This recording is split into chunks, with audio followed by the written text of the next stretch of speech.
In this video we'll take a look at the checkbox list control, and we'll show how you can configure the control and how you can use the control in different use cases. So in the particular use case that we're going to be demonstrating, we're going to use the checkbox list control to select the records that are displayed in a list. So you can see if I go there, we are using this to select the records in the list. So the checkbox list control displays a list of choices, obviously, and then you can see that when you make a selection, the selected item optionally moves to the top of the list. So all the selections are shown here at the top of the list, and then I've used some CSS to put a divider line between selected items and unselected items. I can click on the all button to select all the items, or none to unselect everything. I can go there to the filter and type in a filter, so I can type in M, and now all the records that have an M somewhere are shown, so then I'll go there and do that. I can then go and click the current button to select all of the items that have been shown by the current filter. So this basically shows all the items that are currently filtered, or if I click on the all button, that selects all items, not just those that are selected by the filter. So when I clicked on all, the filter was cleared out, and then let's just go there and say none, and then we can basically, so you can see that right now the data is sorted in the default order, which is default there. Then I can click on that to do a descending sort. Second click is an ascending sort, and then this is unsorted, or basically the natural order. So first click, second click, and then third click back to the natural order. And then when I click on the sort by, I get a menu of additional sort options. So if I choose, for example, country, then you can see that the row template gets augmented, and the value of the country for each row gets displayed in the list. If I turn country off and then go there and select, say, city, you can see there that we put the city value into the row template. And then of course every time I click on an item here, basically the list on the right here gets filtered using that item. So let's go now and take a look at how this checkbox list was configured, and then how we used the JavaScript change event that this control exposes to filter the records in the list. So let's go first back to the checkbox list control. So this control was added to the UX component by going to data controls, clicking on more, and then choosing checkbox list over there. To configure it, we bring up the builder, and the builder lets us choose what's the method for defining the choices. So it can either be a SQL query, can be a static list, or it can be an XBasic function. So you can see here we've chosen a SQL query. This is our connection string.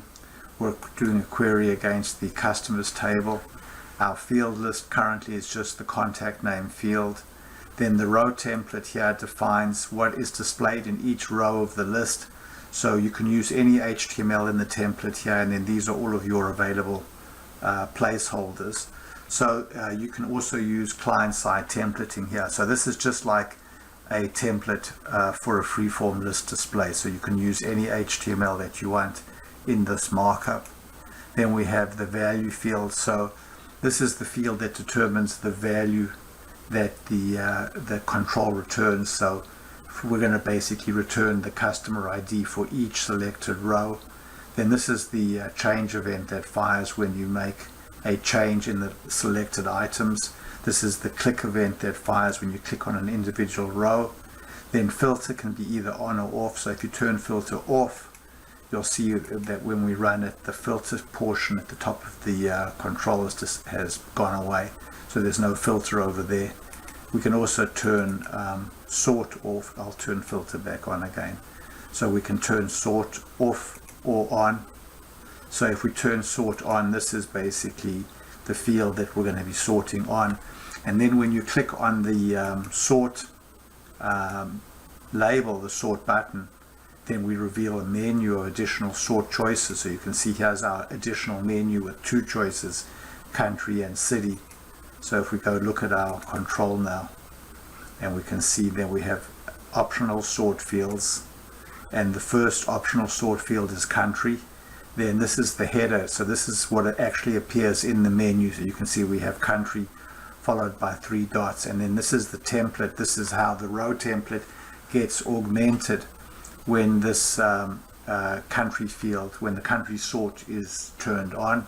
So you can see here we've got a template of just country. So, and then we've got a row header of country ... So if we go there and then click on the sort field now, we see there's country ... And when I choose that, we can see that the row template gets augmented with country for each row. So let's go back now to design. So that's sort. Then you can customize the checkbox controls that are shown for each row. And then for each selected item, you can specify whether the selected item should float to the top of the list or not. And if it does float to the top of the list, you can control the styling of the container. So we've got a 3-pixel bottom border to divide the selected items and the unselected items. So then you can see in the change event here, we're basically just going to go ahead here and refresh the list control. So the list control itself, if we go now to the list control, before we do that, let's go to arguments. We can see here that we've got an argument called array arg, and it's called array arg because this is a multi-valued argument. It's an array. So in order to create an array argument, you must prefix the name with array underbar. I don't know where it says that.